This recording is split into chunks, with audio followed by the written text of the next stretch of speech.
Assalamualaikum warahmatullahi wabarakatuh. Di sini saya akan menjelaskan terkait proyek untuk mata kuliah telemedika, yaitu website deteksi dini gagal jantung. Sebelumnya perkenalkan, nama saya Dwita Rahmadini Hendri dengan NIM akhir 051 dari jurusan Teknik Biomedis angkatan 2019, Fakultas Sains dan Teknologi Universitas Airlangga. Yang pertama terkait pendahuluan, gagal jantung itu berarti jantung tidak mampu memompa darah ke seluruh tubuh dengan baik. Biasanya gagal jantung terjadi karena jantung menjadi terlalu lemah atau kaku. Berbagai kondisi seperti riwayat serangan jantung, tekanan darah tinggi, dan penyakit arteri koroner dapat mencegah jantung dari efisien memompa darah ke seluruh tubuh. Ketika ginjal mengirimkan aliran darah yang berkurang, ginjal mencoba untuk mengimbanginya dengan menahan lebih banyak air dan garam.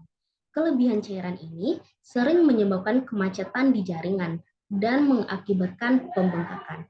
Kemacetan karena retensi cairan inilah yang dikenal sebagai gagal jantung. Ketika gagal jantung terjadi, darah sering mundur dan cairan dapat menumpuk di paru-paru dan menyebabkan sesak nafas.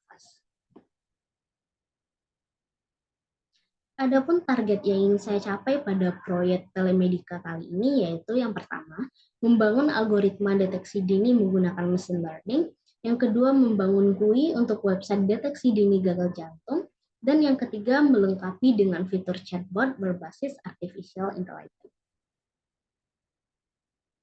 Untuk alur pembuatan website deteksi dini gagal jantung, yang pertama akan dilakukan akuisisi data, yaitu dataset terkait gagal jantung. Kemudian akan dilakukan pemodelan machine learning, pembuatan GUI menggunakan Streamlit, serta pembuatan fitur chatbot. Untuk bagian akuisisi data, adapun parameter yang akan saya gunakan terdapat 14 parameter dengan 9 parameter yang wajib diinputkan oleh user dan 5 yang bersifat opsional. Yang pertama yaitu umur. Untuk user akan memasukkan data umur dalam satuan tahun.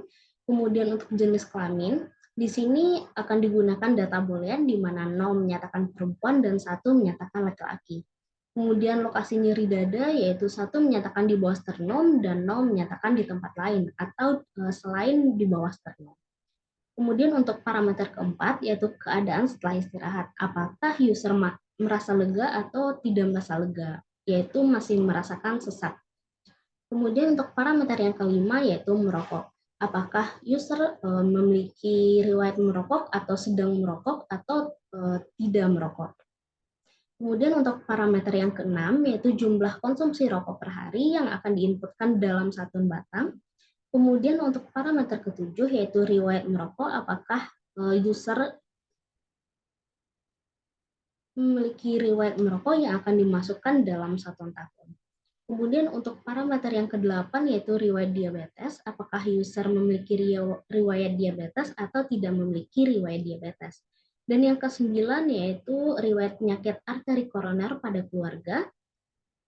Dan untuk parameter ke-10 hingga ke-14 itu bersifat opsional, boleh tidak diinputkan oleh user. Hal ini didasari karena untuk parameter ke-10 hingga parameter ke-14 itu memerlukan analisis dari para ahli atau tenaga kesehatan.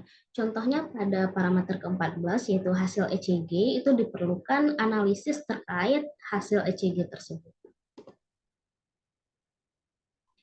Kemudian untuk website tersebut juga dilengkapi dengan chatbot yang akan memberikan 3 informasi. Yang pertama yaitu informasi terkait gagal jantung. Di sini akan diberikan informasi terkait definisi, gejala, serta pengobatan. Kemudian untuk informasi yang kedua yaitu konsultasi menggunakan alur BPJS, di sini akan diberikan penjelasan terkait prosedur penggunaan BPJS sebagai sarana penyembuhan untuk gagal jantung. Kemudian untuk konsultasi menggunakan non-BPJS, itu akan diberikan rekomendasi rumah sakit jantung berdasarkan wilayah yang dipilih oleh user. Baik, sekian penjelasan terkait proyek saya. Terlebih dan kurangnya saya mohon maaf. Assalamualaikum warahmatullahi wabarakatuh.